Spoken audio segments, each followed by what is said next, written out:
प्यारे विद्यार्थियों, आज हम लोग देखेंगे रीजनिंग के पहला chapter coding and decoding. Coding and decoding सबसे पहले जानेंगे कोडिंग करते किसे है। तो मीनिंगफुल वर्ड को मीनिंगलेस वर्ड में लिखना कोडिंग कहलाता है। मीनिंगफुल वर्ड को मीनिंगलेस वर्ड में लिखना कोडिंग कहलाता है। कोडिंग को उल्टा होता है डिकोडिंग, अर्थात मीनिंगलेस वर्ड को मीनिंगफुल वर्ड में लिखना डिकोडिंग कहलाएगा। हिंदी में क्या है तो अर्थपूर्ण शब्द को अर्थहीन शब्द में लिखना कोडिंग कहलाता है, और डिकोडिंग यानी अर्थहीन शब्द को अर्थपूर्ण शब्द में लिखना डिकोडिंग कहलाता है। तो डिकोडिंग में हम लोग पढ़ेंगे सबसे पहले इसमें एबीसीडी। डिकोडिंग से रिलेटेड कोई भी क्वेश्चन बनाने के लिए आपको एबीसीडी के नॉलेज होना चाहिए। आप कहेंगे कि सर एबीसीडी तो बचपन से पढ़ते आ रहे हैं, तो ठीक है, वो तो ठीक है, लेकिन आज जो हम एबीसीडी पढ़ाएंगे उसमें कुछ दूसरे तरीके से बताएंगे। हाँ, यानी आज एबीसीडी जो आप बचपन से पढ़ते आ रहे हैं वैसा न पढ़ा के उसमें कुछ अपने तरफ से हम कुछ ऐड करेंगे। यानी कहने का मतलब मेरा यह है कि आप एबीसीडी पढ़ते आ रहे हैं लेकिन आप उसका क्रमिक मान, उसका अपोजिट नहीं पढ़े हैं। तो वैसे विद्यार्थी जो पहला क्लास मतलब फर्स्ट क्लास अटेंड कर रहे हैं उसके लिए हम 0 से स्टार्ट कर रहे हैं, यानी कोडिंग डिकोडिंग में एबीसीडी से स्टार्ट कर रहे हैं। चलिए तो देखते हैं एबीसीडी कैसे पढ़ें। हाँ, तो लिखेंगे पहले A B C D E F G H I J K L और एम, अर्थात टोटल 26 लेटर होता है, उसमें से हम 13 लिख दिए।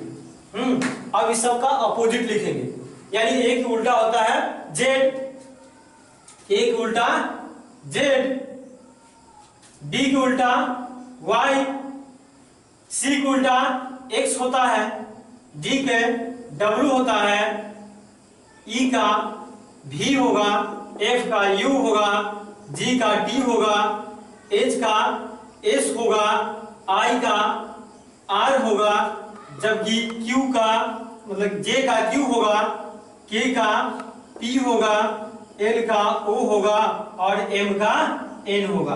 अर्थात ये टोटल 26 लेटर है। हाँ, जिसमें मतलब ए का उल्टा जेड, बी का उल्टा वाई, सी का उल्टा एक्स, इस प्रकार से आपको सबके सब याद रखना होगा। आप कहेंगे कि इससे याद रखने के लिए मुझे रटना होगा, तो ये रटने से मतलब आप लोग को जो रटने की परेशानियां हैं, हाँ, रटने में जो कठिनाइयों का सामना करना पड़ता है उससे आपको हम अभी के अभी मुक्त करवा देंगे। क्लास में ही इसका अपोजिट याद करवा देंगे। इसके लिए मैंने एक छोटा सा स्टोरी तैयार किया है, जिस स्टोरी को सुन के आप हमेशा के लिए यानी इसको आप याद रख सकते हैं। कहने का मतलब यह है कि एक ऐसा स्टोरी जो काफी रोचक भी हो, इंटरेस्टिंग भी हो, हाँ, और आपको ये याद करने में काफी सहूलियत प्रदान करता हो। तो ये स्टोरी क्या है आप जानने के लिए उत्सुक होंगे। वो स्टोरी को हम आपके बीच बताने जा रहा हूं। वो स्टोरी ये है कि केपी ठाकुर और एचएस दारूवाला, केपी ठाकुर, हाँ, केपी ठाकुर और एचएस दारूवाला दो दोस्त थे। दारूवाला का मतलब डीडब्ल्यू, हाँ, तो केपी ठाकुर, के को उल्टा पी, केपी ठाकुर, और एचएस दारूवाला, एच को उल्टा एस, एचएस दारूवाला, दारूवाला मतलब डीडब्ल्यू, डीडब्ल्यू दारूवाला, हाँ, केपी ठाकुर और एचएस दारूवाला दो दोस्त थे। केपी ठाकुर महाराष्ट्र के रहने वाले थे, जबकि एचएस दारूवाले बिहार के रहने वाले थे। केपी ठाकुर महाराष्ट्र में फिल्म निर्माता मतलब फिल्म निर्माण करते थे, यानी वो फिल्म इंडस्ट्री में थे, जबकि एचएस दारूवाले वो बिहार के जो रहने वाले हैं, वो दारू का उनका धंधा था, दारू बेचने का मतलब कार्य करते थे। हाँ, तो दोनों काफी क्लोज फ्रेंड थे, केपी ठाकुर और एचएस दारूवाले। हुआ क्या कि बिहार में नीतीश जी ने दारू पूर्ण रूप से बंद कर देता है। इसके लिए अब होता क्या है कि केपी ठाकुर का मतलब जो दोस्त थे एचएस दारूवाले, वो अपना जीवन यापन, हाँ, दारू बेच के 2 रुपया अर्न करते थे, यानी उसकी जो मुख्य धंधा जो था वो दारू बेचना था, वो पूर्ण रूप से वो बंद हो जाती है। बंद होने के कारण उसके परिवार के यानी उसके बाल बच्चा यानी कहने का मतलब है अन्य सदस्य को लालन पालन पोषण पालन करने में काफी कठिनाइयों का सामना करना पड़ रहा था। तो उसने मन ही मन सोचा कि क्यों न अपने दोस्त के पास फोन किया जाए और दोस्त को अपने बिहार बुलाए। हाँ, तो ये फोन लगाते हैं केपी ठाकुर के पास जो फिल्म इंडस्ट्री में काम करते हैं। तो ये अपने दोस्त को फोन करते हैं, बोलते हैं दोस्त ऐसे ऐसे की बात है कि बिहार में देखिए नीतीश जी ने दारू बंद कर दिया, तो इसके लिए आप ऐसा कीजिए कि आप मेरे बिहार आइए और दोनों आदमी मिलकर फिल्म बनाते हैं। तो दोस्त के बात मानते ही हैं, जैसे आप लोग भी मानते होंगे। हाँ, तो एक ही कॉल पे वो एग्री हो जाते हैं, तैयार हो जाते हैं और बोलते हैं ठीक है दोस्त आप कहते हैं तो फिर हम आते हैं। वो क्या करते हैं, जीटी रोड पकड़ के आते हैं। जीटी रोड कहने का मतलब होता है जी को उल्टा टी, जीटी रोड, जी को उल्टा टी अर्थात ग्रांड ट्रंक रोड। जीटी का फुल नेम होता है ग्रांड ट्रंक रोड, जो जिसका निर्माण शेरशाह सूरी ने करवाया था। शेरशाह सूरी ने करवाया था। वो जीटी रोड पकड़ के बिहार आते हैं। अब बिहार आने के बाद आए सीतामढ़ी आए, दोनों दोस्त एक साथ जाते हैं सीतामढ़ी के सटे नेपाल बॉर्डर के आसपास में फिल्म निर्माण करने के लिए फिल्म बनाने के लिए वो जाते हैं। तो सोचते हैं फिल्म का नाम क्या रखें, तो फिल्म के नाम वो सोचते हैं क्या रखें, तो मन। हाँ, फिल्म के नाम वो क्या सोचते हैं, मन रखेंगे। फिल्म के क्या नाम रखेंगे, तो मन, एन गोल्डा एन। अब होता क्या है कि केपी ठाकुर तो महाराष्ट्र के रहने वाले, वो उनके लिए अपना सीतामढ़ी और नोन शहर होता है, वो इधर उधर देखते रहते, चलते रहते हैं। हाँ, कोई भी व्यक्ति अननोन शहर यानी अनजान शहर में जाते हैं तो होता है ना कि इधर उधर देख रहे हैं, चल रहे हैं, वो भी वैसा ही करते हैं। हाँ, इधर उधर देखते रहते हैं और चलते रहते हैं। उस क्रम में होता क्या है, पैर में ठेस लगता है। ठेस लगने के कारण वो गिर जाते हैं। हाँ, ठेस लगने के कारण वो गिरते हैं। गिरने के क्रम में उनके अंदर से एक आवाज आता है, उफ। उनके अंदर से एक आवाज आता है, उफ, अर्थात यू को उल्टा एफ। उनके अंदर से एक आवाज आती है, उफ। हाँ, यानी यू को उल्टा एफ। तो उनका दोस्त बोलते हैं लो ये भी कोई बात हुई, एल को उल्टा ओ, लो ये भी कोई बात हुई, ई को उल्टा भी।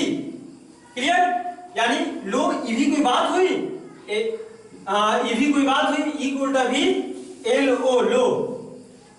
तो गिरने के कारण होता क्या है, उनका पैर फूट जाता है, ब्लडिंग होने लगता है। तो कहते हैं दोस्त को अपने कि दोस्त ऐसा कीजिए कि अब हम फिल्म नहीं बना पाएंगे, आप मुझे ऐसा कीजिए कि एक ऐसे दुकान पर ले चलिए जहां हम अपना ट्रीटमेंट भी करवा ले और कुछ नाश्ता वास्ता भी कर ले। तो केपी ठाकुर बोलते हैं ऐसा। तो उनका जो दोस्त होते हैं वो बोलते हैं ठीक है, यदि आपका मन नहीं है बनाने का तो हम तो जोर जबरदस्ती कर नहीं सकते हैं, चलिए हम ले चलते हैं। वो आते मतलब एक साथ आते एक दुकान के पास आते हैं, देखते हैं, दूर से ही देखते हैं तो उस पर लिखा रहता है A to Z general store. आप लोग भी कहीं देखे होंगे, उस दुकान के ऊपर लिखा रहता है A to Z general store, ये अर्थात एक उल्टा Z, A to Z general store. उस दुकान के पास आते हैं। हाँ, वो अपने ट्रीटमेंट करवाते हैं। ट्रीटमेंट करवाने के बाद इलाज करवाने के बाद वो नाश्ता करते हैं। तो नाश्ता में वहां मिलता है जिलेबी कचौड़ी। नाश्ता में क्या करते हैं वो, जिलेबी कचौड़ी, जे की उल्टा क्यू, अर्थात जे की उल्टा क्यू। नाश्ता में क्या करते हैं, जिलेबी कचौड़ी। नाश्ता करने के बाद बोलते हैं दोस्त ऐसा कीजिए कि आप मुझे अब रेलवे स्टेशन छोड़ दीजिए, वहां से हम ट्रेन पकड़ के अपना मुंबई के लिए चले जाएंगे। तो बोलते हैं ठीक है, आप तो नाश्ता भी कर लिए। हाँ, तो ऐसा करते हैं कि आपको हम पटना जंक्शन पे छोड़ देते हैं। जाते हैं दोनों दोस्त। तो जंक्शन पे जाने के बाद वहां देखते हैं ट्रेन लगी रहती है। उस ट्रेन के ऊपर लिखा रहता है इंडियन रेलवे। अर्थात आई का उल्टा आर, इंडियन रेलवे। तो ट्रेन पकड़ा देते हैं। ट्रेन पकड़ाने के बाद अपने दोस्त को, यानी आप लोग भी अपने घर के सदस्य या फिर मम्मी पापा कोई भी व्यक्ति हो जो या फिर कोई दोस्त ही क्यों ना हो, वो जब जाते हैं कहीं दूसरे जगह जाते रहते हैं तो हम लोग लास्ट में क्या बोलते हैं, जाने के क्रम में बाय बाय बोलते हैं, बाय बाय बोलते हैं। तो बी के उल्टा वाई, अर्थात बी के उल्टा वाई, बाय बोलते हैं। तो बी के उल्टा क्या हो गया, वाई। अब आप लोग भी कभी सफर किए होंगे ट्रेन के, तो अक्सर रास्ते में या फिर ट्रेन में, मतलब कहने मतलब ट्रेन में छक्का मिलता है। तो बोलचाल की भाषा में छक्का को बोल सकते हैं सिक्स। एक्चुअल में वो मीनिंग नहीं होता है, लेकिन हम इसे याद रखने के लिए मैंने इस पर सजाया है कि उसको हम सिक्स बोलेंगे, छक्का को सिक्स। तो सी को उल्टा क्या हो जाएगा, एक्स।